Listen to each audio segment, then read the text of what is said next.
Baik, selamat pagi semua. Perkenalkan, saya dengan Katarina Mary Apriliani Angkawijaya dengan NRP 12.1125.7008.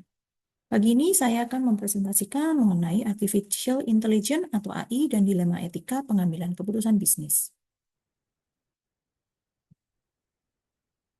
Sebagai kita ketahui bahwa penggunaan AI saat ini secara global sedemikian luas, termasuk penggunaan AI dalam sektor kesehatan yang ternyata juga telah membantu memberikan dampak efisiensi yang sangat signifikan, terutama dalam optimalisasi alokasi sumber daya dan akurasi prediktif.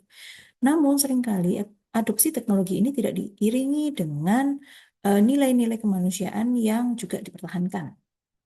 Ada satu kasus di mana kasus di rumah sakit swasta yang besar ini mengimplementasikan AI untuk menentukan prioritas pasien, memprediksi lama rawat inap, menentukan pemberian layanan premium, merekomendasikan tindakan medis. Ini semua demi efisiensi biaya operasional. Namun faktanya di lapangan ternyata menunjukkan bias yang fatal. Setelah beberapa bulan beroperasi, ditemukan bahwa sistem AI ini ternyata memberikan skor prioritas yang lebih rendah kepada pasien dengan BPJS dan lebih sering menolak pasien dengan usia lanjut. Ketiadaan audit independen terhadap algoritma, tidak adanya transparansi informasi kepada pasien, ini membuat AI ini di rumah sakit menjadi sorotan publik. Praktik ini dinilai diskriminatif, mencederai hak konsumen, dan melanggar sumpah etika kedokteran yang fundamental.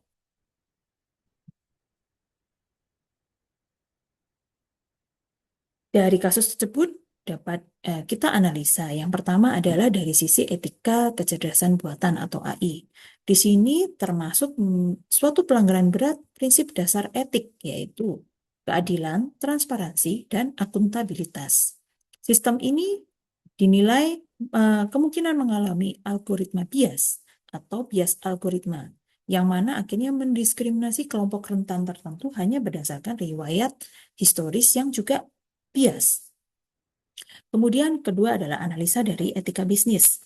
Di sini manajemen memprioritaskan efisiensi biaya operasional di atas keselamatan pasien, yang mana ini menjadi suatu dasar yang fundamental dalam pelayanan kesehatan.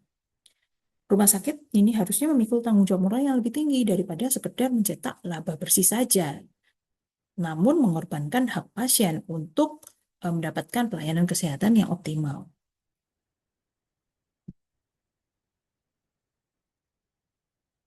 Selanjutnya adalah analisa dari stakeholder theory. Melalui stakeholder theory, dikatakan bahwa keberlanjutan organisasi bisnis ditentukan dari kemampuan menyeimbangkan kepentingan seluruh pemangku kepentingan, bukan hanya pemilik modal saja. Kasus ini, pihak manajemen melakukan kesalahan fatal dengan mengorbankan kepentingan pasien demi kepentingan finansial investor saja. Sebagaimana kita ketahui dalam prinsip pelayanan kesehatan adalah keselamatan pasien adalah hukum yang tertinggi atau aequotis salus lex suprema. Diskriminasi yang terjadi di sini adalah merusak citra rumah sakit dari mata publik. Selanjutnya adalah analisa dari sisi good corporate governance. Implementasi AI ini tanpa audit yang berkala, juga tanpa dibarengi dan transparansi publik, ini menandakan suatu runtuhnya pilar-pilar good corporate governance atau KCG, terutama dalam aspek transparansi, akuntabilitas, dan responsibilitas. Di sini terbukti Dewan Komisaris dan Direksi gagal melakukan fungsi pengawasan, yang akhirnya ini memberikan resiko tinggi terhadap nyawa pasien sendiri.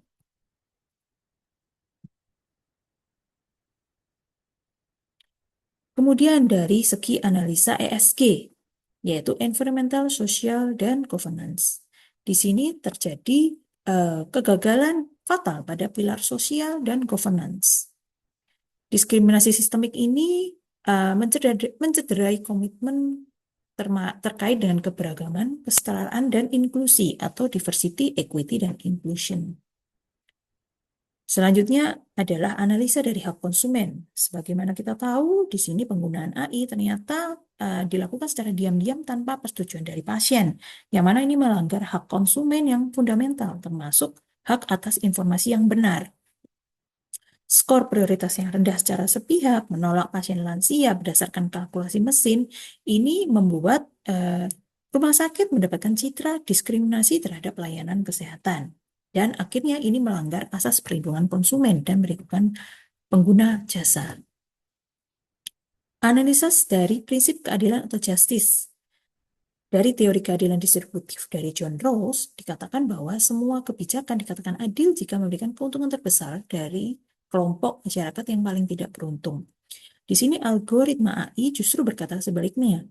Dia memberikan eksploitasi yang besar terhadap pasien BPJS dengan ekonomi yang baik dibandingkan pasien BPJS dengan ekonomi yang terbatas atau pasien lansia yang rentan secara fisik, dengan tujuan dan prioritas yang untuk efisiensi biaya operasional.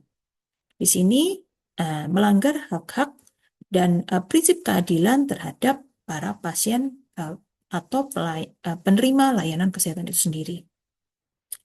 Kemudian dari analisa prinsip beneficent dan non-maleficent. Dalam prinsip bioetika kedokteran, beneficent dan non-maleficent di samping autonomy dan justice itu merupakan prinsip dasar dari pelayanan kesehatan. Di sini, keputusan algoritma AI dinilai keliru dan melanggar dua prinsip beneficent yang harusnya menguntungkan pasien dan juga non-maleficent yang seharusnya tidak mencederai pasien secara bersamaan. Dari kasus tersebut, maka diberikanlah suatu rekomendasi solusi. Yang pertama adalah tata kelola penggunaan AI. Di sini rumah sakit perlu menerapkan sistem kerja yaitu human in the loop. Artinya AI hanya digunakan sebagai alat saja, sedangkan untuk eksekusinya tetap berada di tangan pemangku kebijakan dalam hal ini. Yang kedua adalah kebijakan etika digital. Di sini harus manajemen menyusun kembali dan mengesahkan piagam etika digital rumah sakit yang melarang input variabel sosioekonomi, misalnya asuransi BPJS dan juga variabel-variabel usia sebagai variabel penentu penanganan pasien. Dan di samping itu juga memberikan anjuran lain dengan memasukkan data gejala klinis atau derajat keparahan kondisi sebagai indikator prioritas pemilihan pasien yang diutamakan lebih dulu. Selanjutnya adalah mekanisme audit AI. Di sini manajemen wajib menunjuk lembaga eksternal yang independen untuk melakukan audit AI secara berkala setiap 6 bulan sekali. Ini untuk mengurangi bias AI dan sekaligus mempertajam penentuan prioritas pasien yang akan dilayani. Yang keempat adalah strategi perlindungan pasien. Di sini rumah sakit juga wajib mengintegrasikan informed consent for AI-driven care dalam dokumen admisi pasien.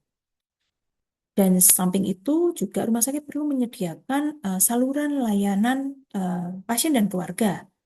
Dalam artian layanan customer service yang dapat berbicara langsung dengan pasien ketika dibutuhkan. Yang terakhir adalah strategi komunikasi publik. Di sini rumah sakit perlu mengadakan konferensi pers secara transparan untuk mengakui kesalahan sistemik yang terjadi, menyampaikan permohonan maaf terbuka, dan mengumumkan penghentian sementara operasional algoritma hingga audit selesai. Dan manajemen perlu meluncurkan dashboard transparansi tata kelola digital pada situs resmi mereka. Di sini istilah sertifikasi layak pakai AI itu dapat ditayangkan pada situs resmi rumah sakit sebagai bukti komitmen untuk menjaga kepercayaan masyarakat.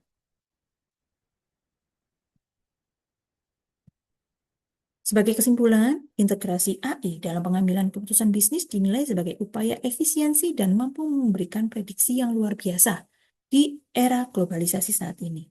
Mulai dari bias algoritma, ancaman privasi data, hingga kurangnya transparansi, akuntabilitas korporasi.